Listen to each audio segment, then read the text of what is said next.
Hello, this is Tom, aka Gedeon, here for Tabletop Taproom, and today we have Griffith Morgan.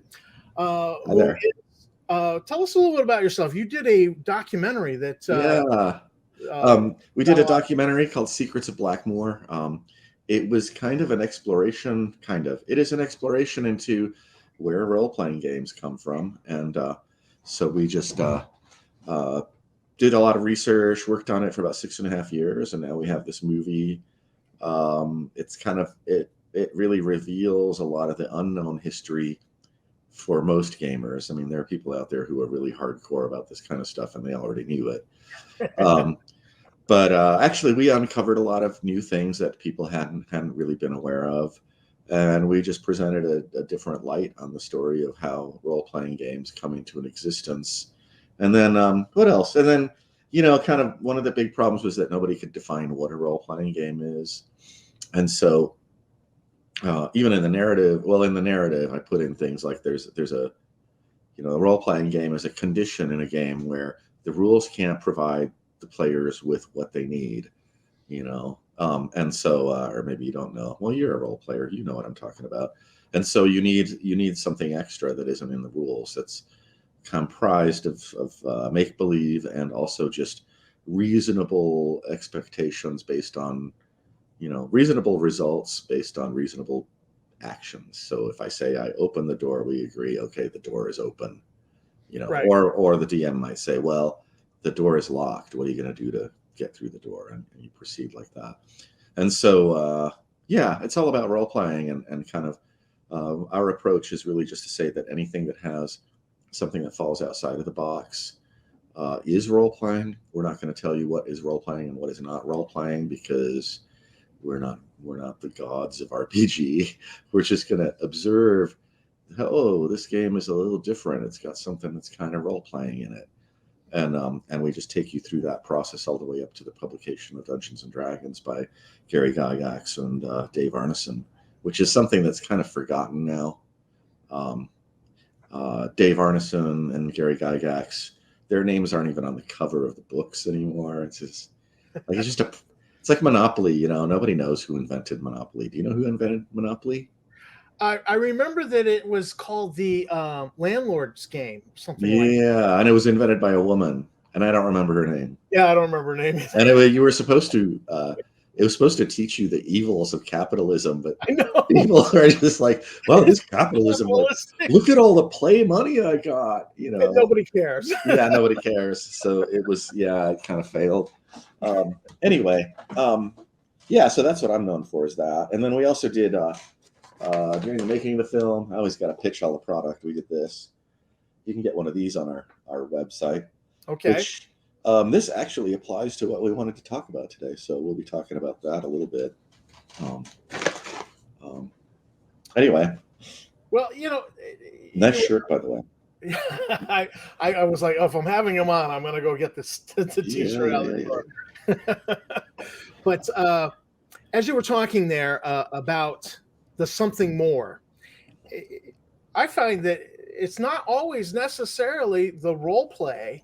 That it's that if the players are, um, sometimes they will say something, and I'll be like, "That is such a great idea," or they'll ask if they can Right. do something that's, you know, again, it's the rules, but maybe it's not necessarily covered by the rules. And I find that those are the things that you need a game master to allow and arbitrate them, but those are the things that make the game so much more interesting. Yeah. Well, even like, moving pieces around on a board, if you're playing like a hex based game, or, a square based game, you're going, around the board, and you're limited by the constraints of the board. And it's like, well, what if I want to stand on the edge of the board?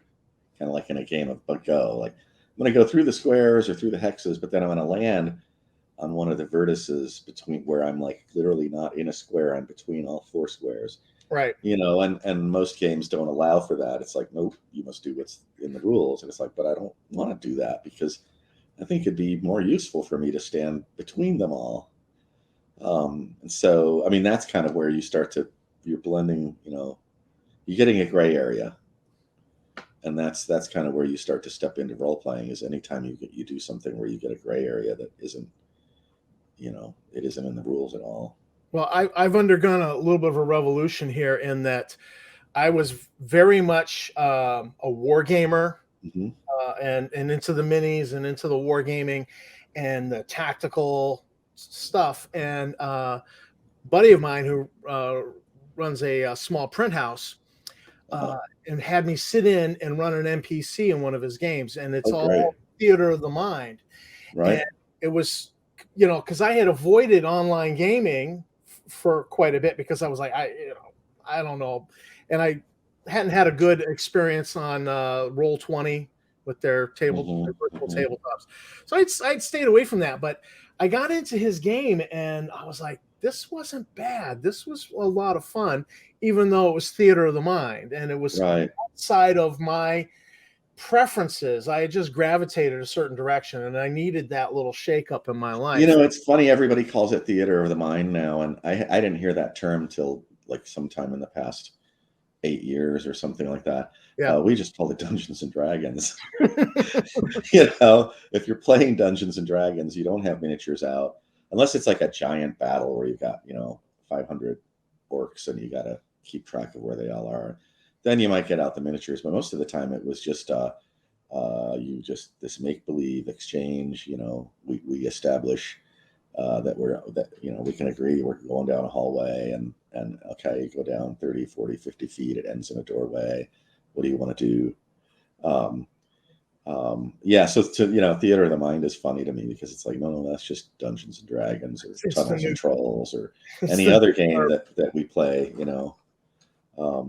The other ones I actually refer to Pathfinder as just the RPG war game.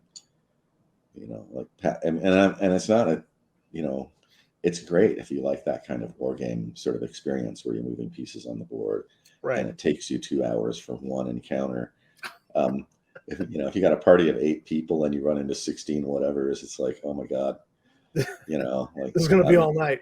yeah, I'm going to go to lunch till my next turn comes up, um, but we used to play like Melee and Wizard. I don't know if you're familiar with those. Really? You'd like that. In the Labyrinth is like an RPG system that was done in '79, and I was in a playtest group for it. And it's sort of got that wargamey feeling because you're moving on the board, Right. but then it's also a fantasy role-playing game. And it's actually really cheap for what it is. When back in the day, the main book, it was kind of like a combo of a player's manual and a DM's guide in one. I think it was $5, Yeah.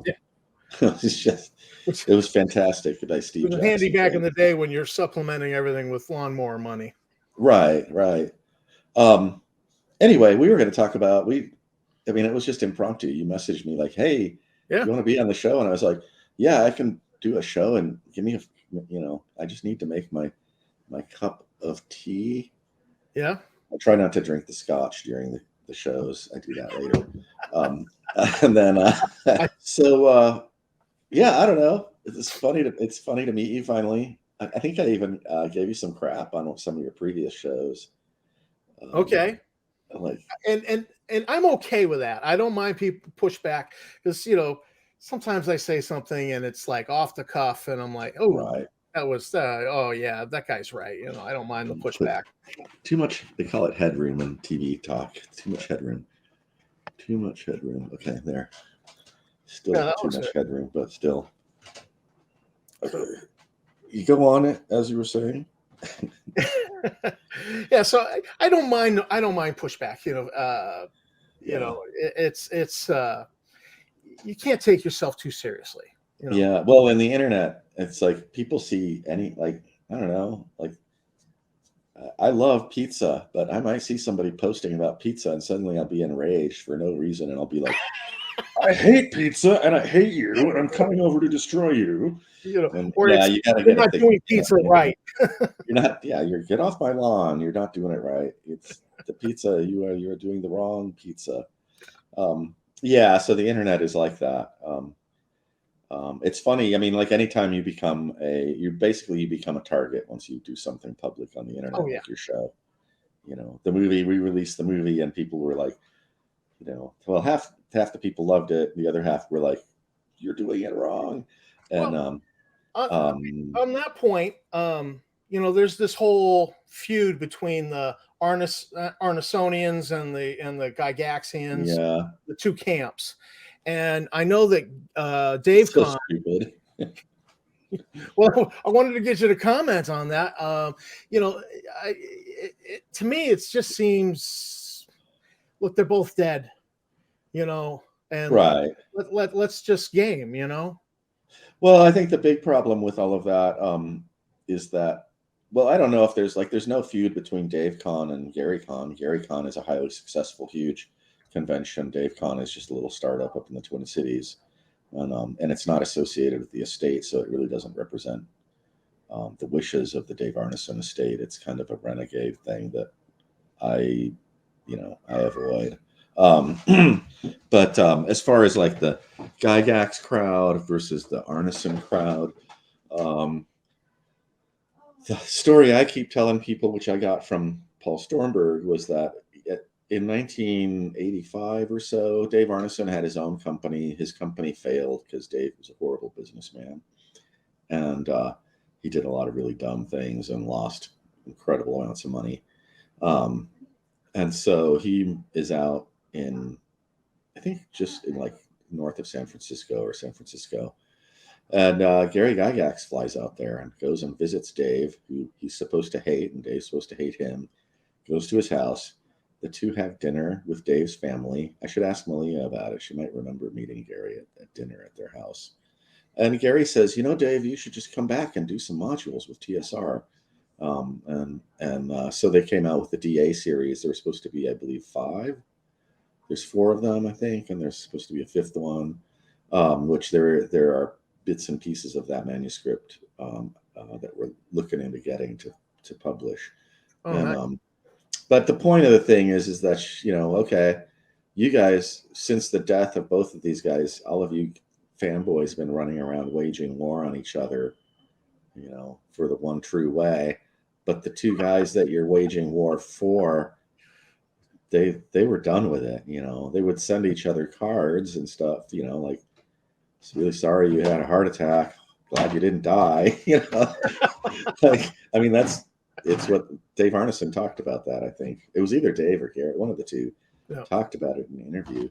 So the whole Gygax versus Arneson thing is stupid. And then also the whole who did what thing is really stupid, because I think that Gary took on the ideas that Arneson had created. I don't think Gary invented role playing, but boy, he really did a lot to polish it and make it appealing to gamers in a way that the average gamer could connect with it. In the old days, like, people talk about how medieval the rules are, so to speak, these days. And it's like, well, the reason they did them the way they did them back then was because the big thing for the average gamer was like the combat resolution table in a war game. And so they wanted, if you had charts, people were more likely to connect with. They could look through the book, see charts, and be like, "Oh, this is interesting. I'm gonna, I'm gonna check this out." Whereas, like, Arneson actually was using equations. Probably his system was more like THACO in Blackmoore, and Gary looked at that and he was like, "We got to just redo this. We can't. People aren't. You can't present people with an equation in a game. They're gonna." In 1974,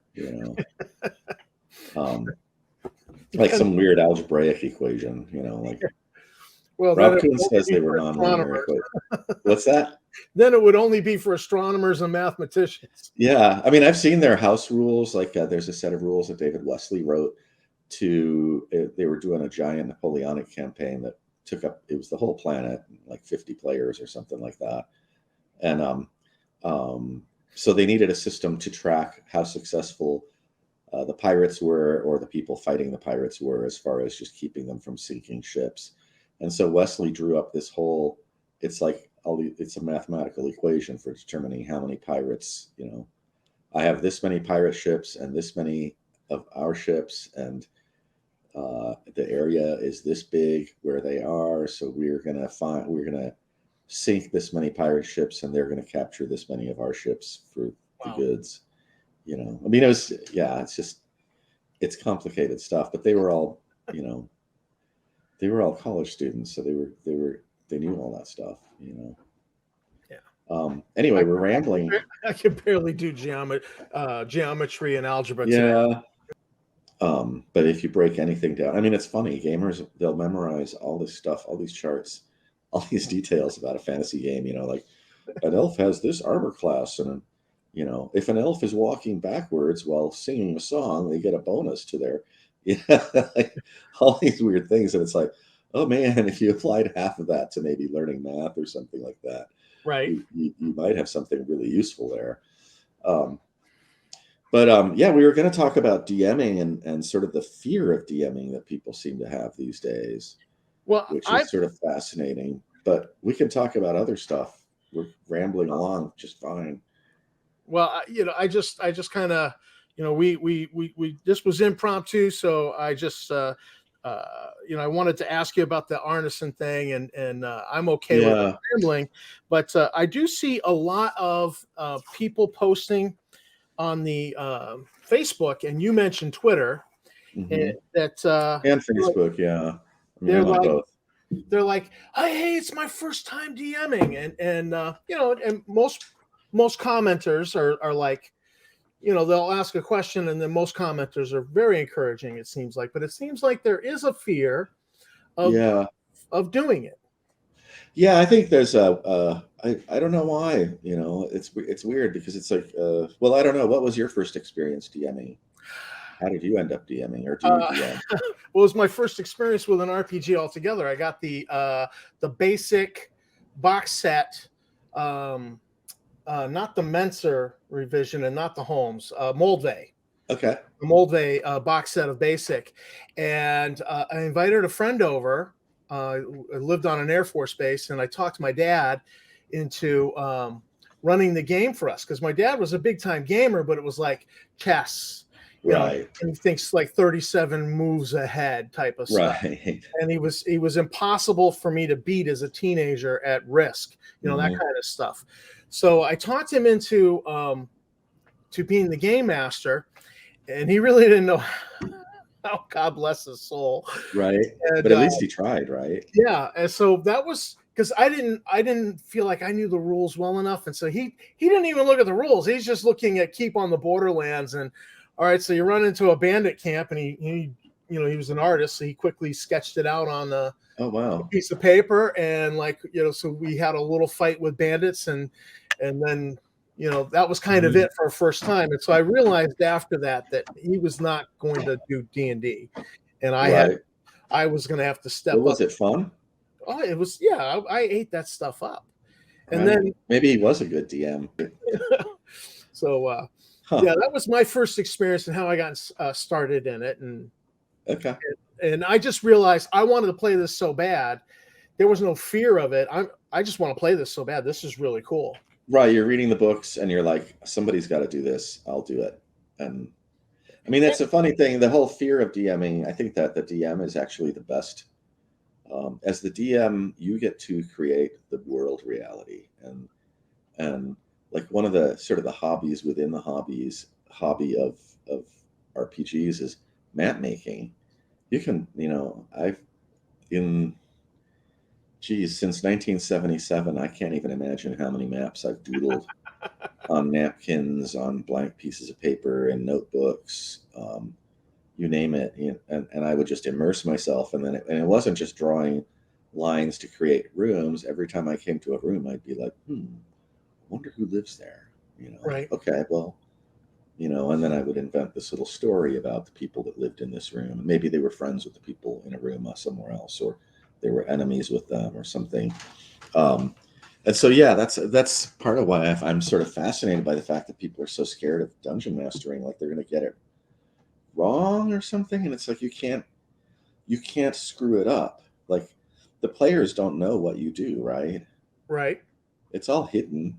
I mean, you can do die rolls in the open, but what you do to reveal the story is all hidden. You're just presenting the story, especially if you don't use a module, you just use your own.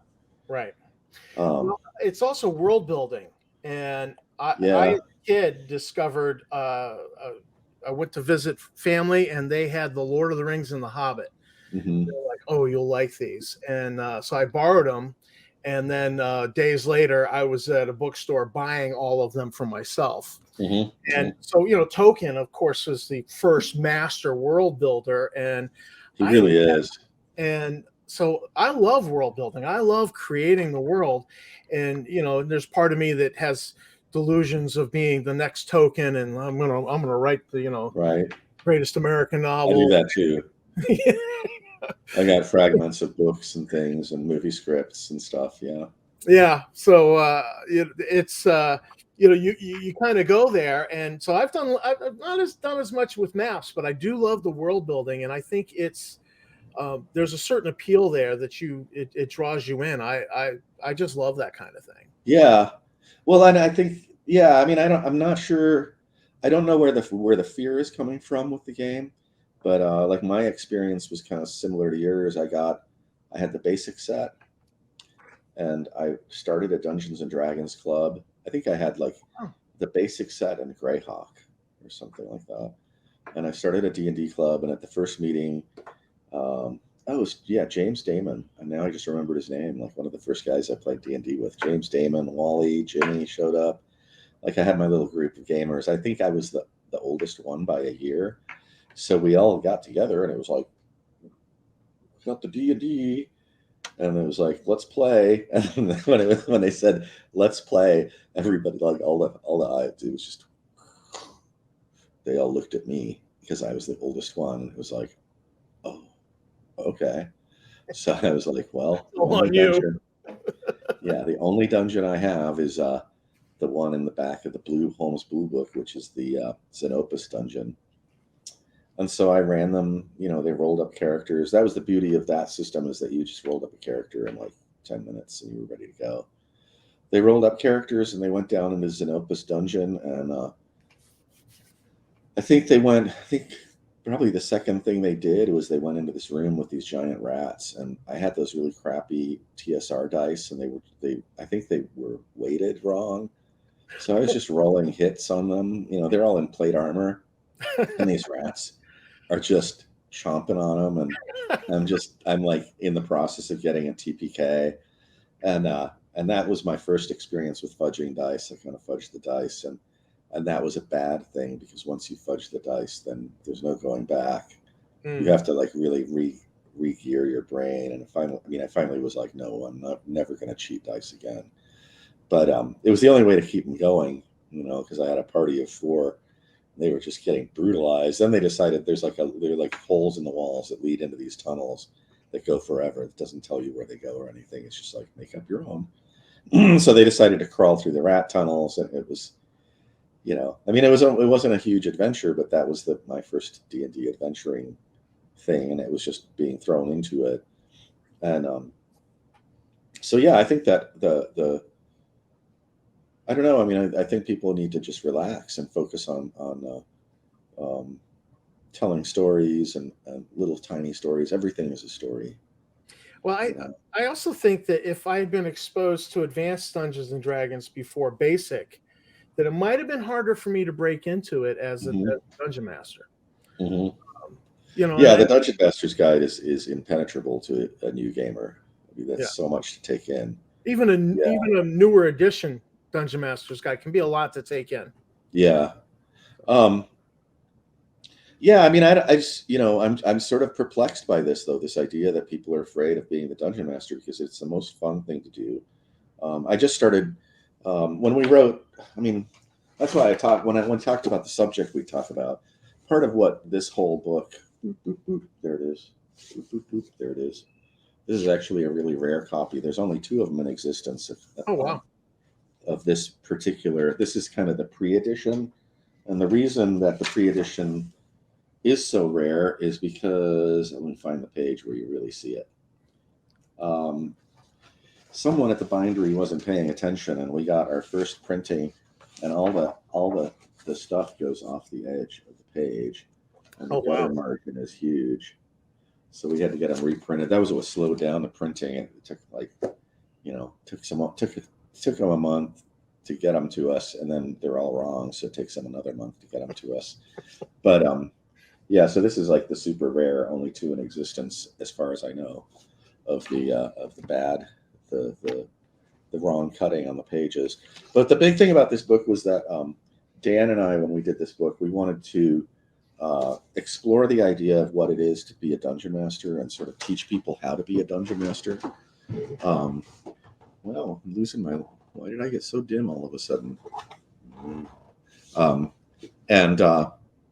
So we spent a lot of time writing about what a dungeon master does in a game, and really broke it down to really simple things. And so the experienced dungeon masters might be kind of like, I know how to do that, right? Right. I already do that stuff. But the experienced dungeon masters might also be like, wow, I used to do that and it was really effective. And for some reason I stopped doing that. I just got reminded of like this little nugget of DM knowledge that I forgot about entirely. Bad habits creep in over time. Or you streamline and stuff. I mean, that's one of the things is streamlining. It's really easy to, like my little example, okay, 10 feet, 20 feet, 30 feet, there's a door at the end, it's like, right. Okay, as you advance down the passage, you notice that it's very dry here. Unlike other places of the dungeon, it's very dry here. There's a lot of dust. There are cobwebs, but they're not really blocking your way as you go along. And it's because it's so dry. I mean, you can hear it's very echoey. You might want to tread lightly in case if you don't want to warn whatever might be further ahead. You might want to slow down a little bit in your movement. Otherwise, you're going to make so much noise that you're going to be letting somebody ahead of you know that you're coming. Stuff like that, the immersive stuff. So yeah, I mean, and I mean, it just comes down to like if you're a first-time DM. Our experience, I don't know, did you use a pre-generated dungeon the first time you DM'd, or did you make your own? Yeah, Keep on the Borderlands. Okay, you use Keep on the Borderlands, yeah. Which And I used still my Xenopus. favorite module to this day. Really? When I introduced my kids to it, we played Keep on the Borderlands. It's and Right. I played recently with my wife last year, and I was like, Keep on the Borderlands, just pull it off the shelf. Right. So I'm rambling, but I think what we did was we really went into the details of like these are the things that you can do as a dungeon master to make your game interesting.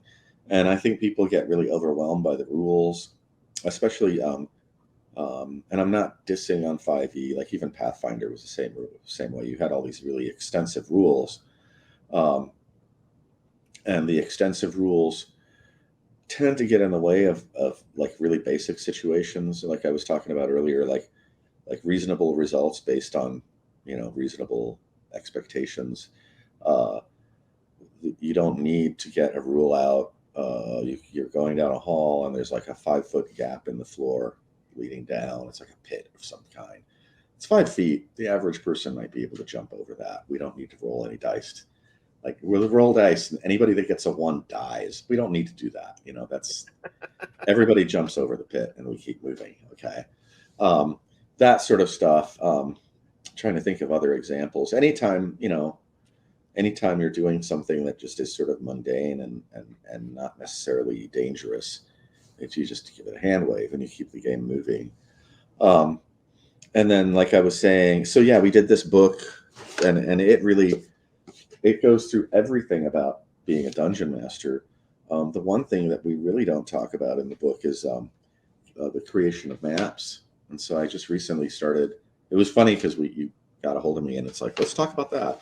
I just started doing I think we might release it just as a free PDF, and it's just about quick and dirty dungeon making for new players. It's an experienced player will be like, yeah, whatever. I've been doing this for 20 years. I don't need to read that. But and not system generic. It's just if you want to make a dungeon adventure, this is what you can do to speed up the whole process and make it happen. I don't have somewhere around here, and I have some maps that I drew as examples. And then it's funny because I was doing that, and about a week later, I was on Facebook, and what's his name? Ken St. Andre of Tunnels and Trolls. Okay. He was sharing a scan or a photograph of a map he did back in the day for one of their published modules, but it was just a draft that he'd done on a piece of blank paper, like printer paper or just white paper. Right. And so you look at it, and the most people would be like, "Oh, that's so stupid, right?" It's like it doesn't even. There's no grid. It's cockeyed, and the passages. Some of them are this big. Some are like they just nothing makes. It's not pretty, okay? Right. And people are so used to using published products that they think that everything should look pretty. And whereas I think that I'm of the opposite school, where it doesn't. It's the players that make the pretty map for you. You draw the map and you don't show it to them. You just describe it to them as they're adventuring. And you've always got that one person in your group that's like the draftsman map maker, and they're like, "Does it look like this?" And they show you this map, and you're like, "Yeah." It's like that looks like somebody, some expensive graphics company produced that for us. Mine is done in crayon. But anyway, yeah, I mean, I'm always like, it's funny because I was walking down the street the other day, and some neighbor they had a box full of pens from some company. I won't reveal the company name. They just set up stuff they were getting rid of, and then a stack of like these notepads, Right. And I was like, oh my God, free That's all you RPG need. stuff. Yeah. Yeah. And so I can just doodle dungeons on here all I want. There's apps now that you can just create maps with. I mean, that are Yeah. free to use. Most of them cater to fantasy. I do a lot of sci-fi, so I'm always like, this doesn't really fit. But there's a lot of these maps, and then there's I recently bought a book from a guy named Dyson Logos. Oh, Dyson, yeah. Yeah, he does a lot of maps, and his maps are gorgeous. Yeah. So I bought one of his books because we've chatted over the time. There's been some light interaction between us, and he's. I wanted Dyson to do the maps for us in this. Actually, yeah. He was just too busy. What's that? I feel like you can't beat his maps. I mean, his maps. Well, you can if you get an artist who actually does them in a very similar style. Maybe with more color. Our maps look like so. We have two sets of maps in here. Tannisborg is interesting because it's a very old dungeon. It's one of the oldest dungeons, possibly like the fourth oldest dungeon in existence. And so we were able to uncover these old maps, which are, I'll find them here. Yeah. They look like they're Xeroxes of the originals. They're all that remains of the lost dungeons of Tannisborg. Wow. So they're drawn like that. So we did two sets. We've got the originals, which are very complex, and then we when we did the book, we trying to find the map. We did things like, if you look at here, I'll show it to you here. There's a list of like staircases and where they go. Right. And focus doesn't work on my camera up to that point. Okay, back here, and we list the staircases. We have the numbers are more readable. Everything is a little bit more legible, because the big problem with Tannisborg, of course, is that it is as vertical as it is horizontal, and so you have to think of the stairwells as passageways, and you can have encounters in the stairwells between levels, because the stairwells you can be on the second level, take a stairwell, and suddenly you're on the seventh level. And you don't even know it, and you're fighting monsters that are a lot meaner than what you expected to find. Yeah. I'm trying to think of what else. I mean, I think the other element is fear of the unknown. Yeah. That you've never done this before. It's kind of like I've worked in construction, but I've never did any electrical wiring. Well, right. I had to gut and remodel a room for my dad, and he's like, all right, I'm going to show you how to do this. You're going to be a qualified homeowner electrician. Right. He showed me how to wire, when I gut and remodeled, and You showed me how to run. That was cool, but I had never done it before, so I was always afraid to mess with electricity. Oh, well, yeah, unless you know what you're doing, you shouldn't, because you can really zap yourself into another world, Oh, yeah, well, I've had a into few. the other world too. Yeah. Um, but yeah, electricity, another subject. It's also a useful way to abuse your player characters if you electrify them in various ways. But yeah, I don't know. I think that there's an expectation that people are getting from watching Critical Role. They're seeing professional actors, and they're professional RPG players too, playing games, and so they think that they're supposed to be able at that caliber. And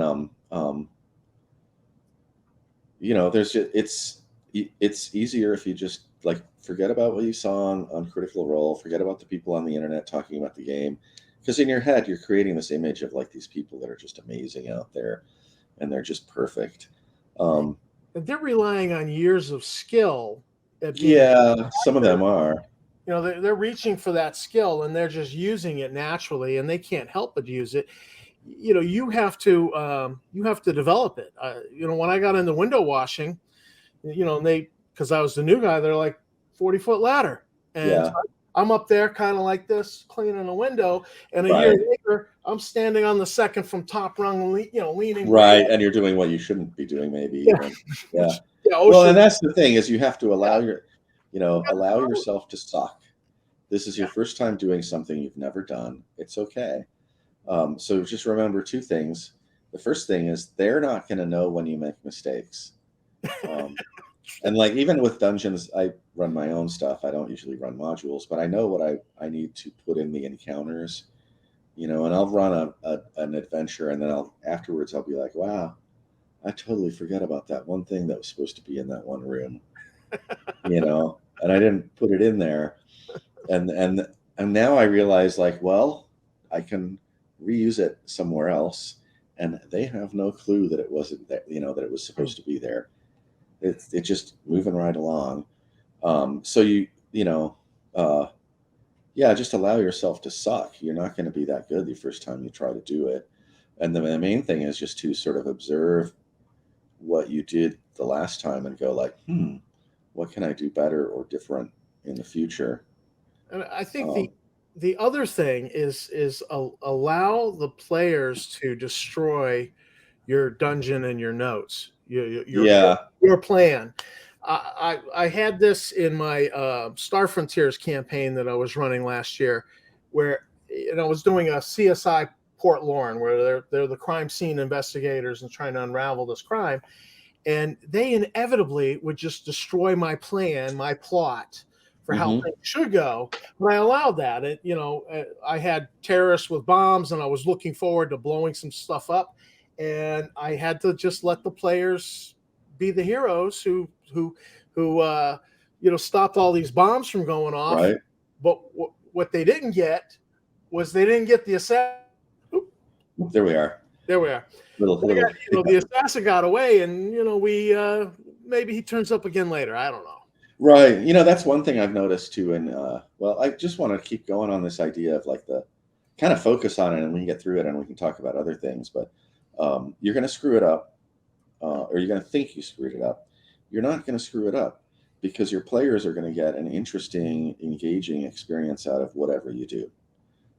And so you know, just ignore any self-doubt you have about what you did.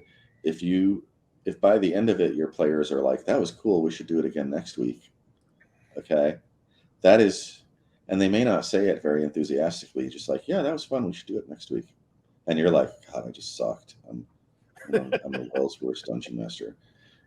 That means that they enjoyed what you did, and then you can go to work preparing for the next week. And that was the other thing I was going to say, is that it's a lot harder to run prefabricated modules because you have to read all this information that's in there.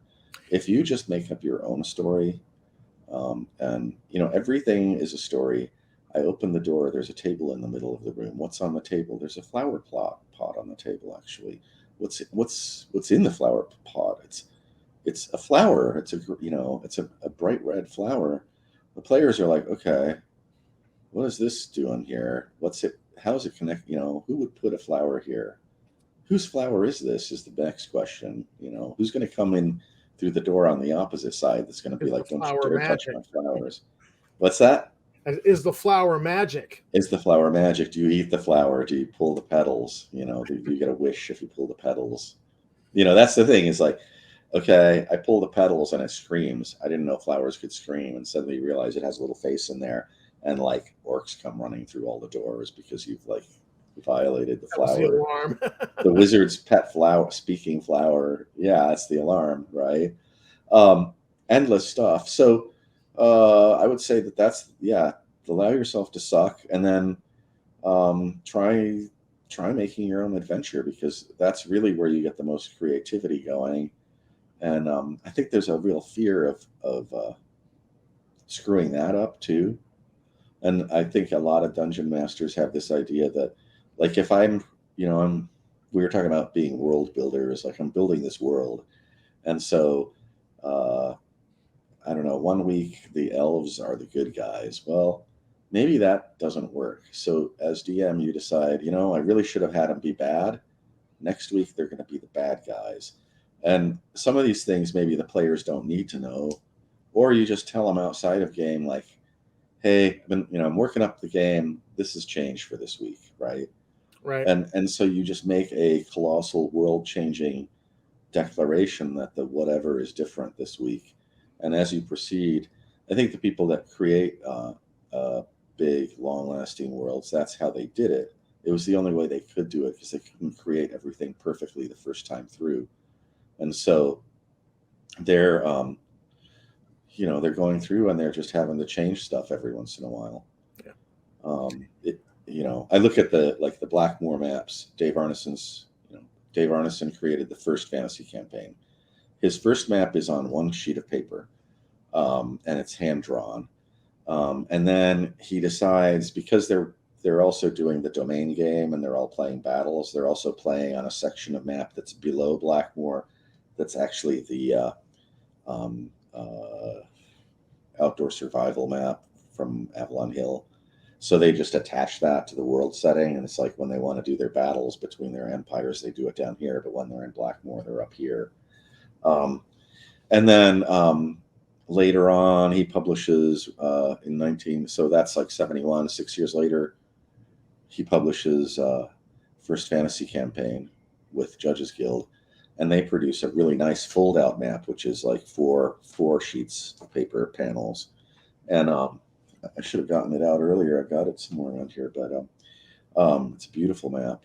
And so the world now expands. You can actually take the original sheet and you lay it in, and it's like, maybe, it's like, if my screen that I'm in right here is the map, or our screen is the map, it's like maybe that much of what's on our screens right now is the original map, and then it's expanded out.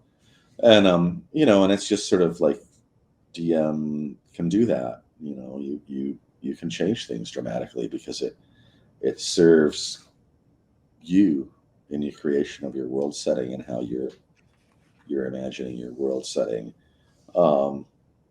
You should just have that freedom to do that. And What else?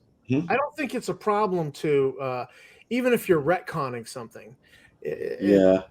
I follow there's a YouTuber I follow, and I was amazed when he talked about, we're playing with this one rule system, and he just decided no more, and he switched to another one, and the players didn't even bat an eye. Because they're just having fun. They enjoy his games, and they don't mind the things have changed for their character.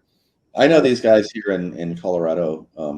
They have the world of Timnath, and their world setting began around 79, I think. And they're still playing in that world, and it has gone through every iteration of Dungeons and Dragons that has been published. And it even went, from 3rd or 4th edition, they were like, well, let's do Pathfinder for a while. So they just switched it, it's just like, and all the dungeons, and a lot of the dungeons are really old. They've actually explored them with other characters, and they're going back to these, like, oh yeah, we explored that dungeon 20 years ago. We're going back to it, but now it's been repopulated with Pathfinder rules, and Right. somebody else has moved in there that's causing trouble, and they have to figure out what to do. But yeah, like the retcon. The other thing I wanted to talk about, I think that a lot of DMs get really hung up on, like, once I make a ruling, it's my ruling, and that's the way it is.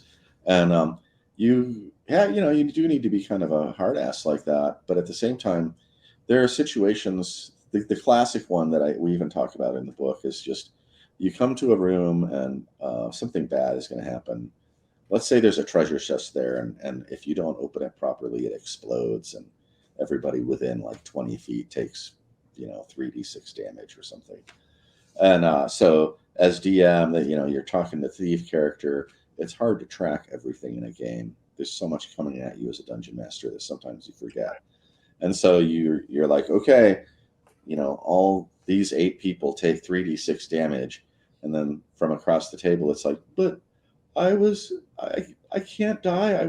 I said I was standing outside the door, and so or you predict they're going to do something, and you like give them a result, like, yeah, you walk down the passage, you step on the claymore mine, and you take 4d6 damage, and it's like, no, I he said he was walking down, I wasn't, or we never really said we were going down the passage, and it's like, oh, okay, well, I guess I screwed that one up, but I got to do a little time reversal and go back, because I can't just tell them, well, I decided that you were going to do that and you're all dead. That kind of stuff makes it easier on a DM. Otherwise, it's railroading. Well, and that too, you don't want to railroad people. But there is that confusion where you have the shared reality in the game where you agree, I'm doing this, we're in this place, this space, this is going on. And sometimes there's a gap between what a player and the DM can think is really going on, right? And a bad result can happen, and you don't want to do that. And so that's something that a DM can consider also.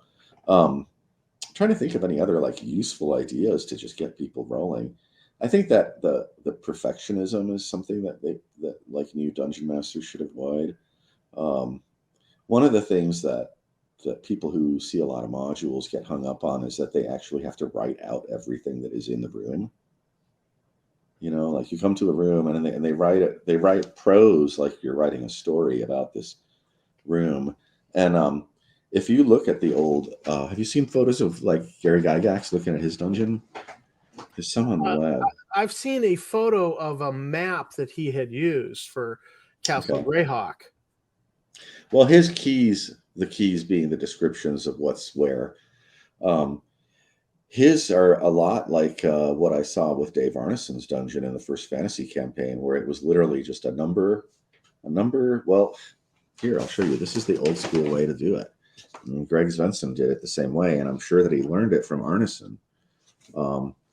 And so, like the dungeon description keys, you can find one that's sort of, if there's one that's bigger, written bigger, but I guess they're all the same pretty much. But it's literally like this, it's a number and a monster and a treasure. Okay. Just a basic note. It's a really basic note. And then, as you design your dungeon, you just keep it in your head because you're playing the dungeon. It's very fresh to you. And so that this room, like, there's a female fighter here. She's hanging out there with some wizard dude. Clearly maybe they're in a relationship or something, or they're just pals. But they have this cool place, and you might write like, this is the lounge area, this is the bedroom, and so in your imagination you visualize it, and it's like, well, the lounge area is going to have like lots of rugs, and they're going to sit on pillows on the ground, and there will be tapestries on the walls, and even the ceiling will have fabric draped, kind of pillowy looking from the ceiling, and there will be hangers, like hanger lanterns, and maybe even like an incense burner, because dungeons are kind of musty and gross, so it'll smell like really nice in here. And that's just a very posh kind of place where we recline between going out into the dungeon and killing the bad guys, and we need our downtime, right? Maybe there's books, they want to entertain themselves. You read books, books of poetry, or maybe one of them is an artist, and they're like, you see brushes and paints and canvases that they paint on. That sort of descriptive stuff, you can't write it all down. You can't create a whole world. What if that dungeon is the one dungeon your characters decide not to go to? You made a whole You've done dungeon. all that writing. Right. Yeah. So that's kind of the old way of doing it, is very quick and dirty. And so I think that people need to realize that as a real DM and not a product publishing product DM, you can take shortcuts. The other thing is little notes on the maps themselves. A lot of times I'll do that. I'll just put a little, like a line, and then I'll write next to it what's in the room right on the map. I've done that as well. Yeah, or traps, I'll draw a sketch of what the trap is or something. So you can kind of combine this old style notation that's in a list, or the way my original dungeon back in 77 was a 3x5 note card file, and each level had numbered cards for each room. And so when we were playing, I'd pull out a card for the room they were in and see what was there. And then if they killed it, just scratch it out and write something out. There's plenty of space to just keep writing on it. And that way I could remember what was there the first time.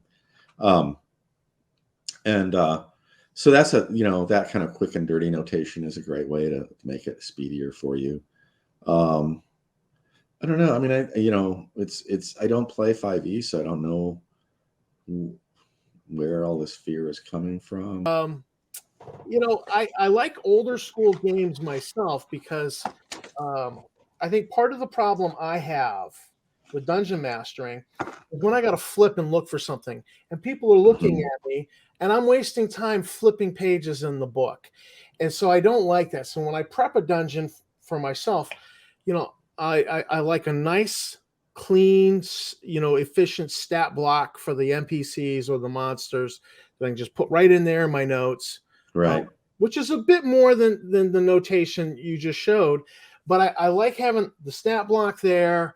I've scribbled in, I had one little mystery where they were looking for a missing child, and they see a little apparition of a child kind of skipping way down the dungeon corridor, and they hear this song she's singing. Well, I pre-wrote the song and I put it right on the map. Right, right. So I want that stuff where I can get at it, to me, because I don't want to flip. And right. When I've done public speaking, I want my notes for public speaking a certain way so I can just. You got your cards. Your cards hit these bullet points. Yeah, you never want to be standing this there in front of a group of people and be like flipping and looking through books.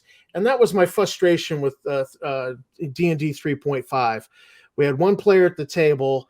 Every session he would cast Fireball, and every session he had to flip through his book and then reread the rules on Fireball. Right. And I was like, dude, make yourself a spell book on index cards and just hole punch the corner, and those are your spells, and put them on a ring. And he would never do it. And I'd be like, we're flipping the rule book to get to, and it just drove me nuts. And eventually I was like, you know what? I'm out of the game.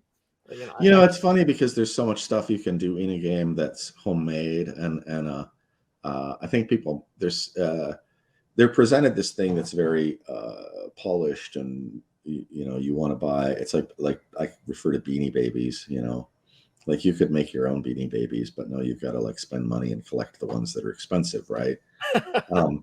And so True. Props are another thing that's like that's up to the players. But the cleric in the Pathfinder group I was in, she went home and she was just like, wait a minute, I know what I can do. And she came back to the next game session, and she had cards that she would lay down. And so if she was using a protection spell on the party, she would have a card up in front of her character sheet, on the board. And so the DM could look over and be like, oh, okay, everything's modified by that. You got the protection. Here's the buffs in play. I like that. Yeah. And then I think she might have had a turn marker there too of some kind. So every turn she'd mark off how close it was to dissipating. That kind of stuff where the players can actually help the DM Another thing that I've done is I just let the players do all the die rolls. And so I'll just be like, okay, you roll me a d20 for the attack. If they get a hit, okay, roll me the damage. Okay, you take, this is what the monster did to you. Or they're everything, like even hidden rolls, I just have them do an OD&D is just a D6, but you're going down the passage.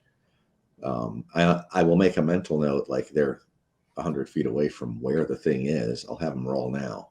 And they're like, okay, something's going on here.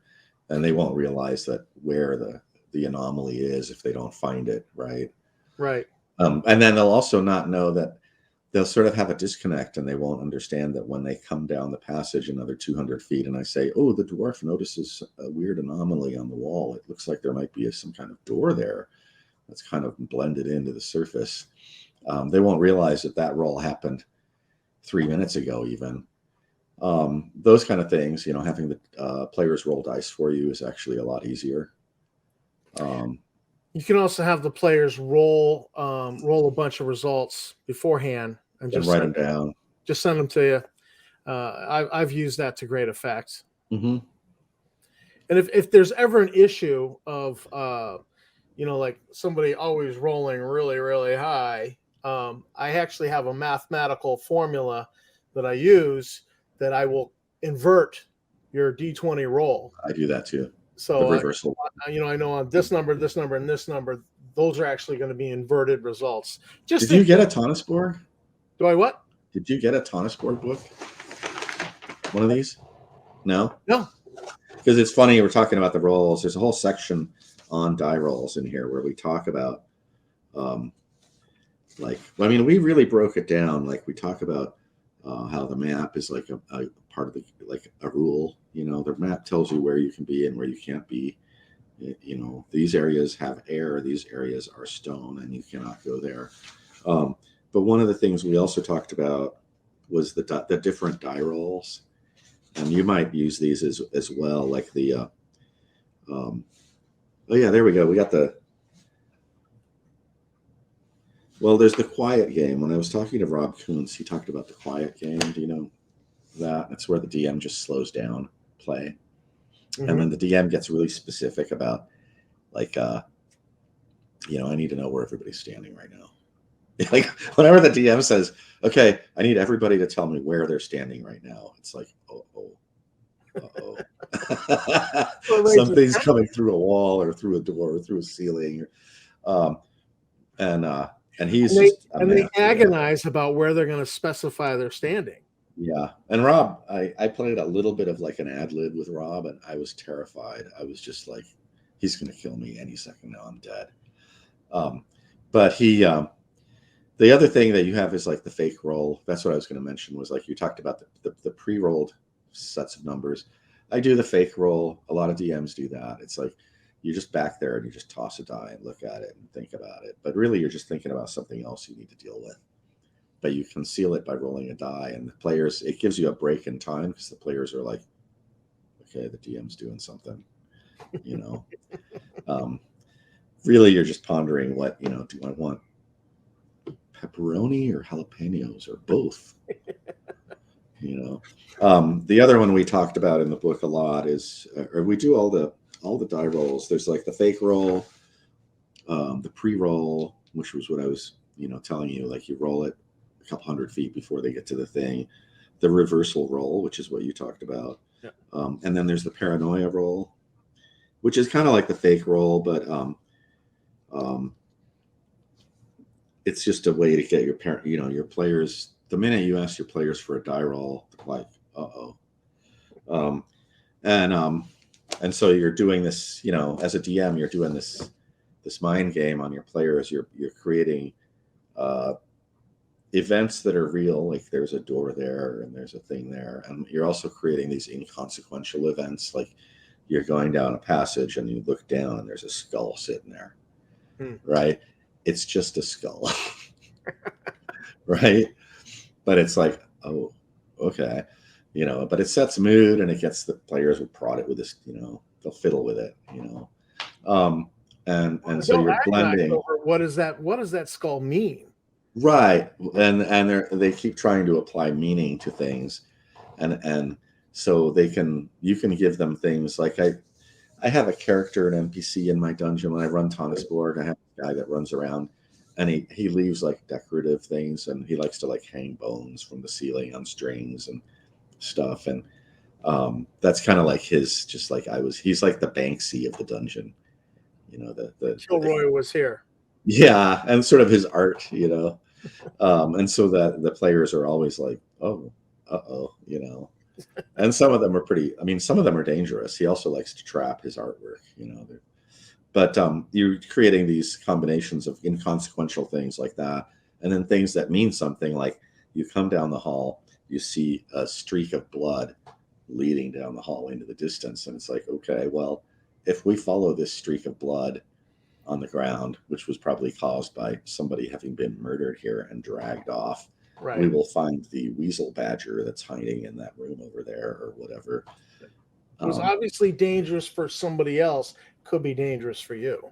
Right. But, you know, now we know it's there. And so we can follow that, or we can go, something that can eat people is over there. We're going to go over here, you know. Yeah, I don't know. You know, like I was hoping we could give some like really solid, concrete advice to dungeon masters. Well, one technique I like that I ripped off from theater is, you know, they will put a clock on stage, and so the clock just being on stage raises tension. I don't understand that, but I'll do a countdown clock with like a die. So every time, you know, turn goes by, we one lower number, and so the players are watching that die go down in number, and they're waiting for something to happen.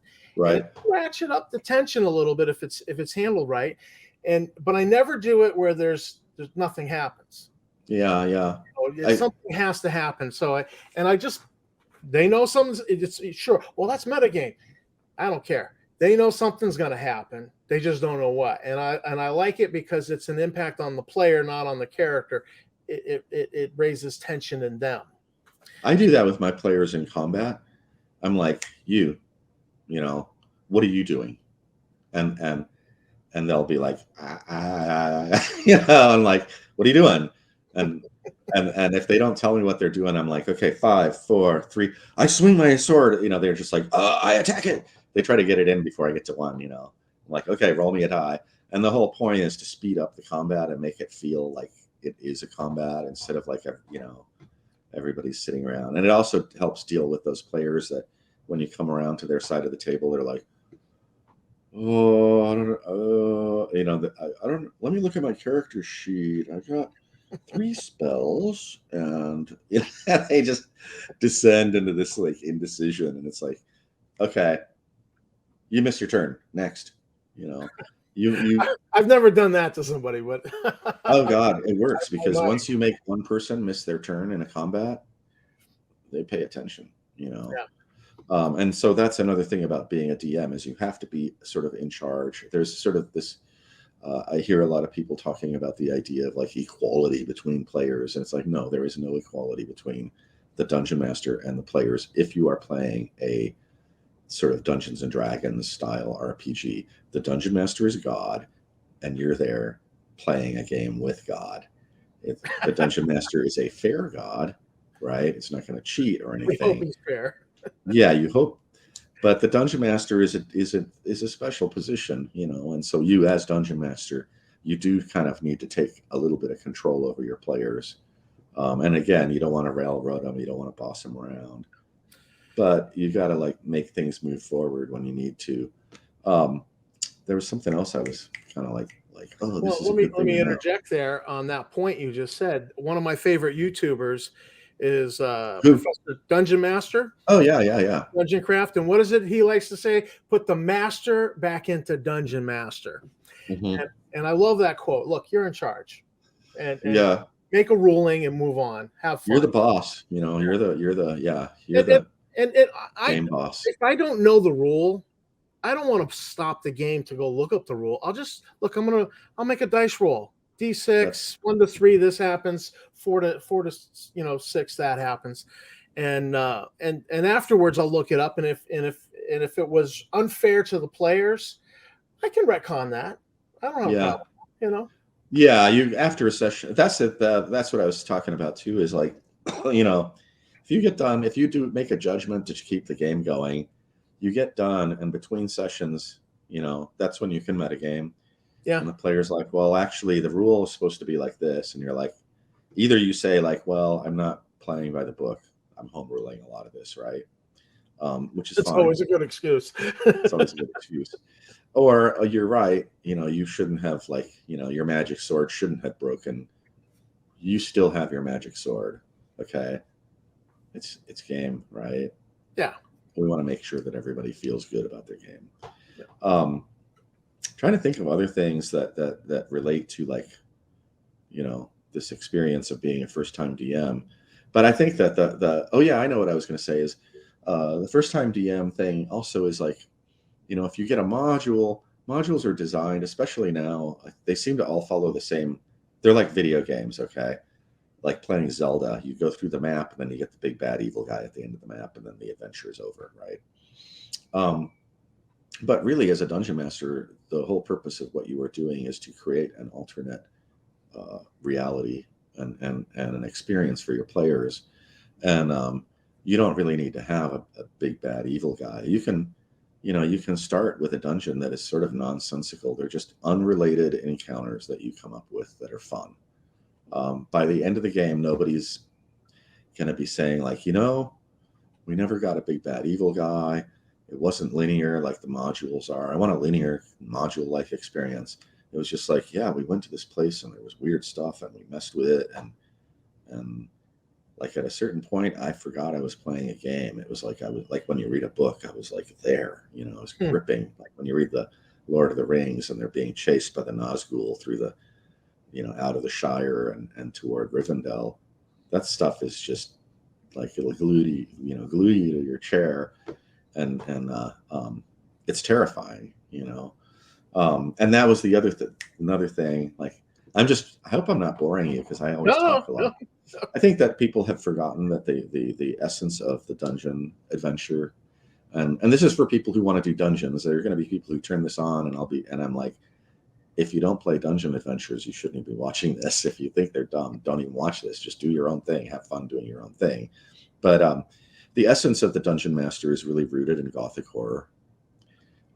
It's, you know, Arneson numerous times. Dave Arneson invented the dungeon adventure. He said, you know, I was watching old black and white horror movies. So having grown up in that a little bit later, but same era, the matinees and the weekend movies that you receive, they were all public domain stuff the TV station could get for free. It was going to be Godzilla movies, Vincent Price movies, and old Frankenstein and werewolf, and, you know, and all of those and so the funny thing is the first, like the oldest like D&D not mythological creature ever created is the black pudding, which was originally the gray pudding, and it comes from the Blob, the sci-fi movie, and Arneson put the Blob in his dungeon, and it's been, you know, cool. Yeah, and it's the oldest, meanest critter you can run into in most D&D type RPGs, and so with knowing that you're sort of taking people into this Victorian Gothic Victorian horror that's been, you know, it's a mashup. It's like we're in a fantasy world setting. So much mixed in there. We're in sort of Lord of the Rings, other fantasy books, but the dungeon experience is a horror movie. And so, you know, the essence of the horror movie is that if you watch any horror movie, there are stages to like how, you know, what the creature is like. And so it starts out that the creature is very tiny or very amorphous, but it's terrifying. You don't know what it is. It's a shadow. It's a play of light. It's something undefined. And as the characters in the movie go through, they learn more about it and it becomes more defined. And then like Jaws is based, like look at Jaws, the movie Jaws. Or Alien. Yeah, or Alien. Both horror movies. They're both horror movies. Gothic You horror. don't get a good view of the creature until the very end. Exactly. And that's That's all part why of it's scaring scary. people. Yeah. Yeah. And so if you're running your dungeon in that style, I do a lot of things like, and Rob Kuntz, man, I praise all these old dungeon masters. People don't know. A lot of people might not know who Rob Kuntz is. He was friends with Gary Gygax. He was just a teenager, and he was part of the creation of D&D as a product in the Gary household, the Gygax household. And his dungeon, there's a place where he just has a little note, and it's like when the players come to this part of the hallway, they will hear voices coming from a random direction, and you roll a d4. Okay, it's just like a haunting, right? Mm. It doesn't have to mean anything. It is the supernatural. It's unexplained. But he said, he talked about the first time Gary Gygax went down there with his character leading a party, and they got to that part, they were like, oh, what is this? And so the introduction of these kind of supernatural things, I do the thing. I'll never forget the time we were playing with our recent house group, and a gust of wind blew out all the torches, and then I was like, and then I rolled a die, and I was like, Rosa, you feel like a cold hand touch your cheek, caress your cheek. And I looked over at Rosa. I put it in the book. I write about it in the book. And I literally, after I described it, I watched her do this. And she wasn't even thinking about it. She was just like, oh, wow.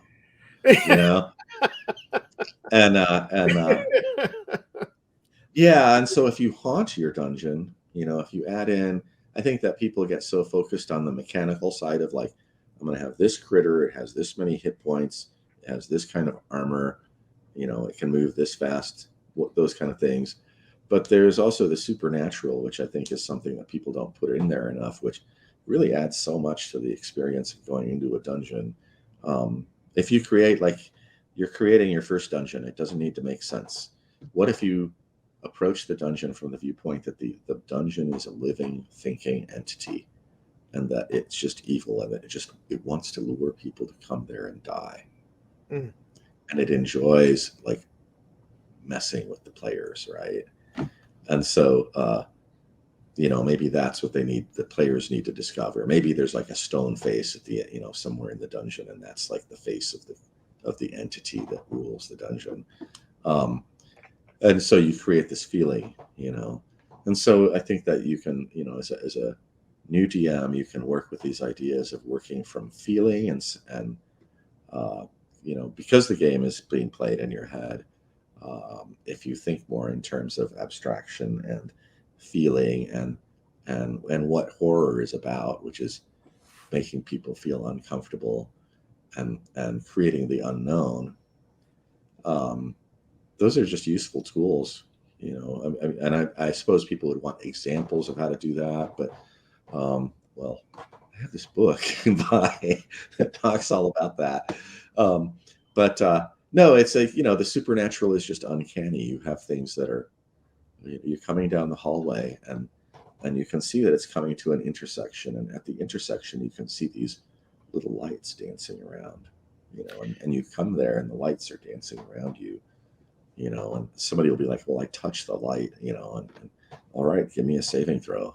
And then you come up with something like, everybody else sees the character as they grab it, they just, they have like sort of a seizure and fall to the ground, and then you describe to the character, and you let the other players hear it, oh, it's like you have this feeling of traveling back in time, and you're in somebody else's body, and it's like this thing that takes you into, it's like a sort of like you become the ghost and you live its life in the past or something. I don't know, stuff like that. I think a good piece of advice for the new dungeon master is to not just say, oh, you encounter an orc, or you encounter an ogre. Don't give the book name, just describe it, or Exactly. in it with a different name, so the players don't know. It's like, kind of, you described this big hulking thing, and they're not sure what it is. It can actually, it's that whole principle of you don't see the alien till the end of the movie. Yeah, You don't know what it is, and it makes it uncertain. That puts them off. Oh yeah, it's just an ogre. Right. Yeah, even when I mean, figuring out what it is, I listen at the door. What do I hear? You hear some strange voices. Yeah. Do I understand what they're saying? Doesn't sound like a human language. And then you look around at the rest of the party, and it's like, ooh, maybe the cleric. Anybody here? I do this thing where I just pretend whisper to each other when we're in situations like that. To let me know that you're you're not gonna. You have to hear each other, but we pretend to whisper to each other what the party's scheming. And so that's part of the fun for the DM is listening to the scheming. How are we going to deal with the thing? But yeah, and then maybe somebody knows what language they listen and they're like, no, I think that sounds like orc. I've heard it before. I know some of it. I don't know it really well. But that sounds like orcs in there. It's like, okay, now we know what we're dealing with. So I don't always like to just tell the players outright that you're dealing with this. I'd rather just describe it and let them guess. And in a lot of things, like last year I was running a lot of clue type games where it was because they're the crime scene investigators in a sci-fi setting. So, and it was always funny, like, oh my God, I just gave them the red herring and they are so drilling down on I know. How do I get them off this red herring?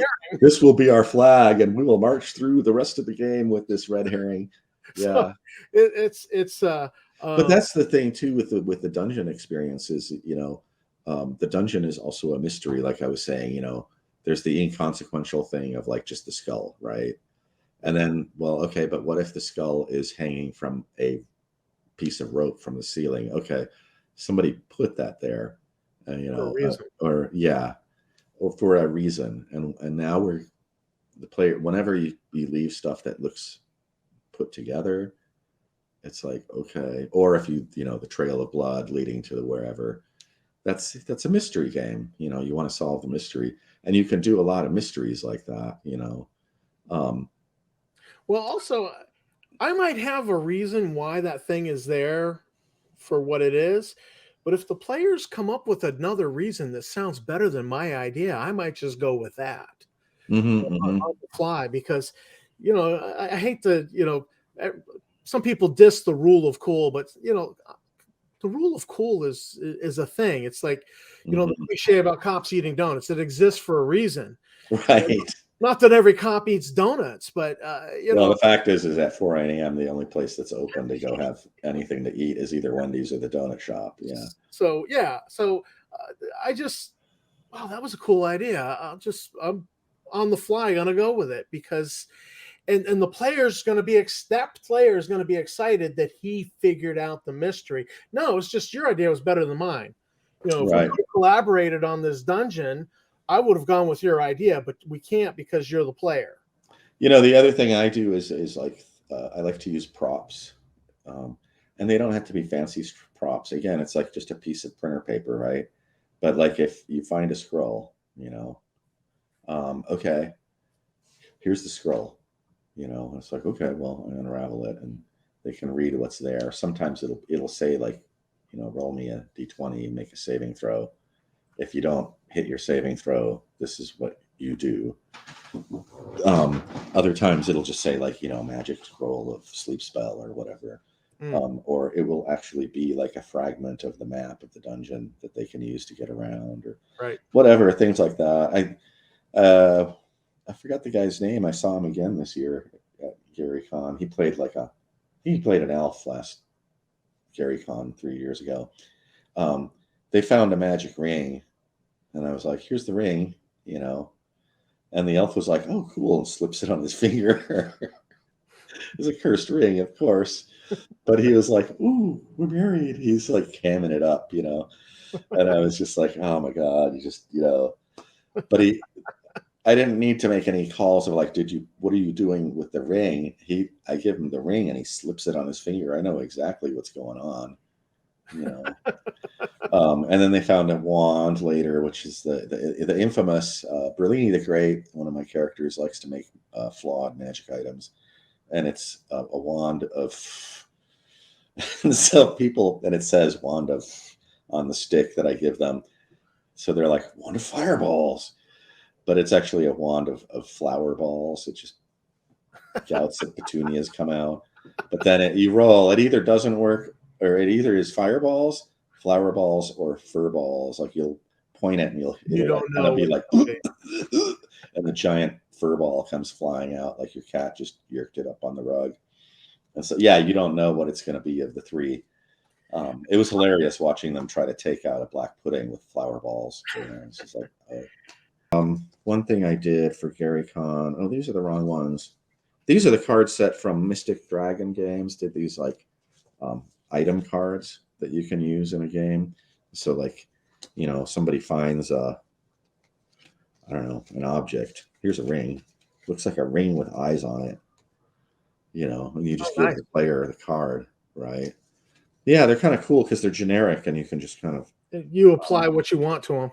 Yeah, like here's a book, here's a map scroll, here's a map scroll. It's like, okay, you got the map scroll, and so they can put that next to their character sheet. Anyway, I made this tarot deck up out of those cards. I was hoping I could find it. Oh, there.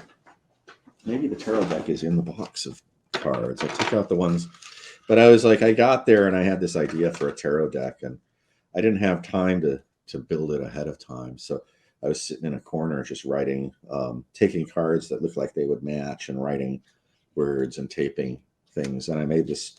This is like, the scholar, the knight, the halfling, the goblins, which is actually, the goblins is a constellation, is a star, a stellar constellation, which kind of plays into my personal lore. Goblins are they're like the coolest thing in Blackmoore, my Blackmoore, the castle. But I did a tarot reading for my character, for the party before they went on the adventure.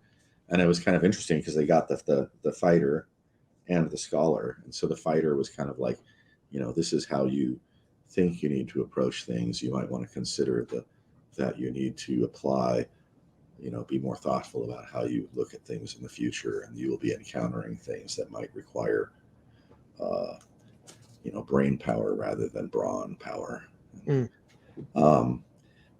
So yeah, like, just the dice and now the cards. I'm really like, yeah, there's the Balrog, the angel, the ship. I'm excited about my tarot card deck for Blackmoore. Well, I found that doing prophecies in game are not as hard as you would think. Mm-mm. If it's a printed module, you just find something else in the module, and that's what the prophecy is about. Or if they're having a dream, maybe the dream sequence is about what's going on in a particular room. Or if it's something I've written, I just, all right, I know what's coming. Right. That's what the prophecy or the dream sequence is about. And that's how I handle that. We're talking short-term prophecy. We're not talking hundreds of years, obviously. Right. But, it's a very short-term prophecy. The fortune teller, gypsy fortune teller going, you're going to encounter a dragon. Well, I know there's a dragon in the module. Right. Well, and it doesn't have to be. I think that what you really want to do is create, with prophecies, you want to create the idea of, it's more of, again, I talk about feeling, you're going to run in, I'm looking at your cards, and it seems to say that you're going to be encountering conflict, and that you're going to be challenged. You're going to come up against a decision point where you're going to have to choose properly.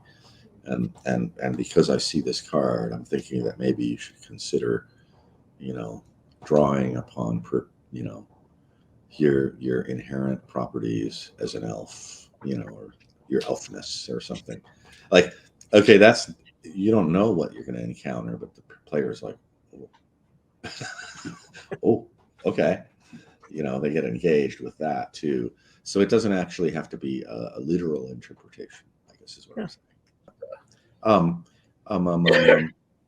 Yeah, I don't know. I mean, I think that there's it's funny because I'm known for being like a really nasty, toxic grognard. and I tease people about stuff. I don't really care what RPG game you play. My thing is just like, there are these tools out there that you can use that make your game better. There's some things that are missing from 5e that I think, are going to realize they needed to put back in. For instance, the languages thing. Languages are so important to all the RPGs, the old RPGs. It's sort of like a non-rule that's in there, but it's like when you run into something, you can talk to it, and it helps if you speak their language or they speak your language. Instead of fight it, yeah. Or you're doing hand signals and the DM and you were trying to play a game of charades and figure out what the hell you're doing. Negotiate with the ogre through. Yeah, well, I mean, that's pretty easy because it's just like, would you like thing, thing, yeah. So, and that was interesting to me when they kind of introduced languages. It's like, they're a big company, so they pretend like, oh yeah, we got this great new idea. We're going to put languages in the game. It's like, yeah, that was there from 1971. People were doing that 50 years, you guys. I first played an elf because they spoke so many languages. I was like, I'm going to be able to do stuff. Yeah, the idea of the role-playing game is that you're creating potential. Just like in any story, if you're a writer, you create potential. And so, generally speaking, when you roll up a wandering monster or an encounter and it's like, oh, it's 12 orcs in a room guarding a treasure chest. Okay, whatever. But there's still the possibility that you can roll, somebody in the party's like, I speak orc. Let's try to talk to the orcs, And it's like, and you talk to the orcs and we're like, we don't, you do your little speech. We're not interested. We don't want to hurt you. There's 12 of us. There's 12 of you. It's just going to be bad if we get into it. Half of us are going to die. Half of you are going to die. We don't want what's in your treasure chest. We don't care about that. We just want to get through your room and go out the other door and be allowed to come back unharmed. And it's like, roll the reaction roll. Okay.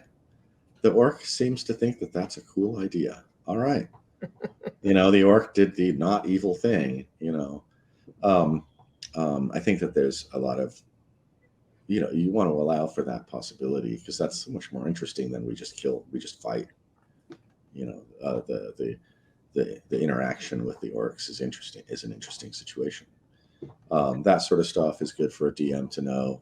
That's the fun stuff that happens during the game. Honestly. Yeah. When it's not the straight up, all right, let's line up and do whack-a-mole with the swords. Right. Right. But to me, that's the fun stuff that comes out. Yeah, I mean, that's what I do when I tend to. It's funny because they talk about the old D&D players as being like these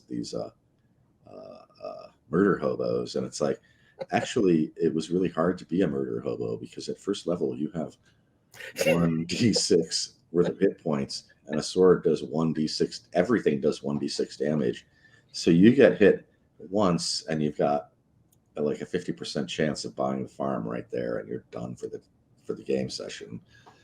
So we were a lot more cautious and a lot more try to think of ways to sneaky ways to get the treasure from the monster, and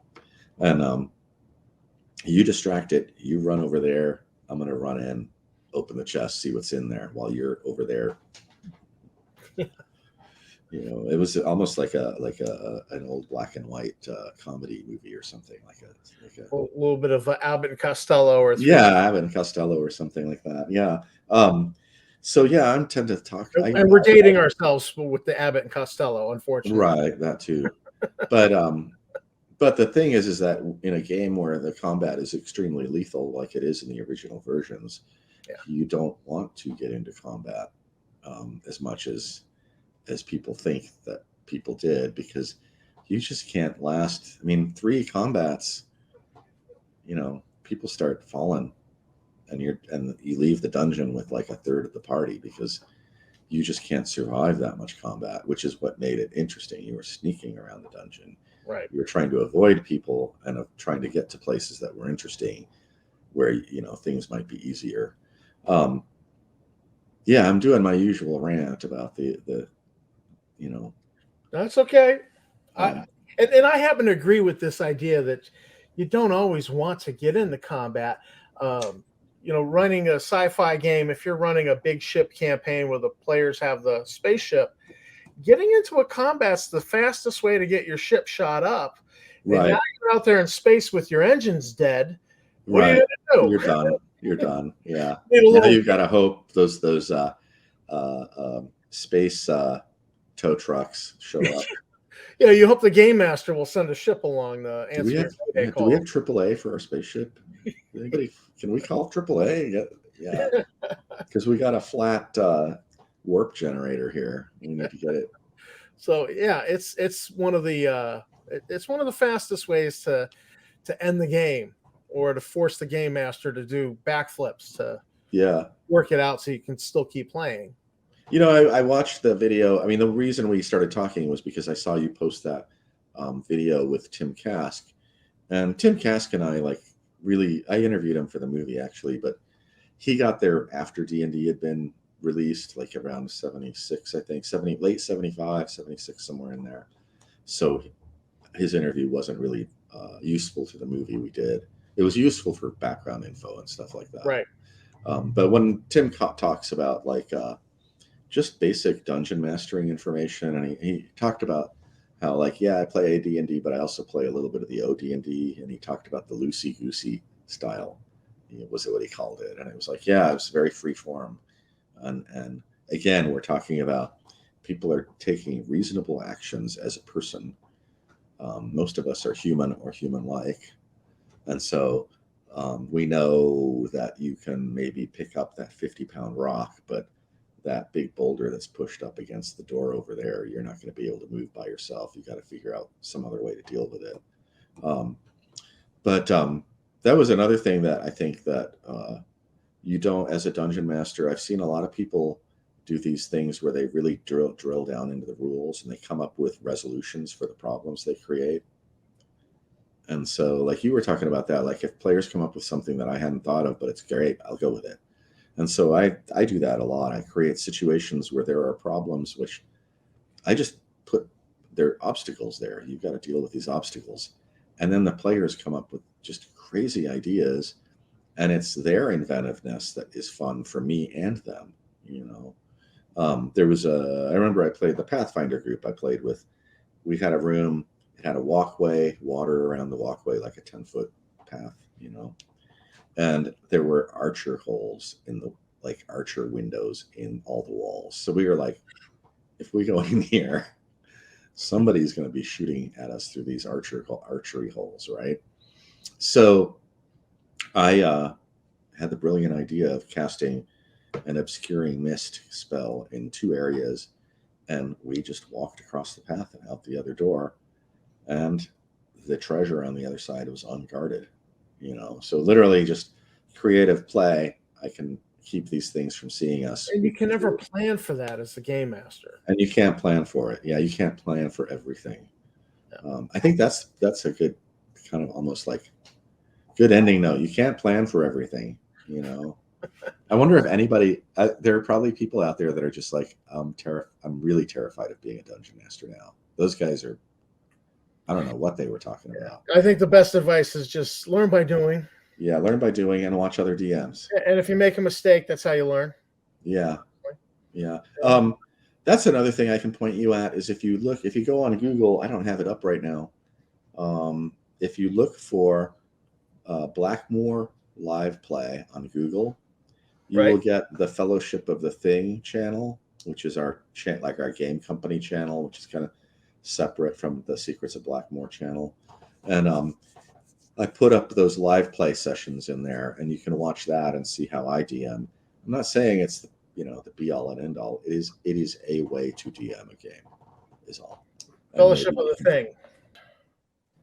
So, yeah, there we go. Back up to the beginning.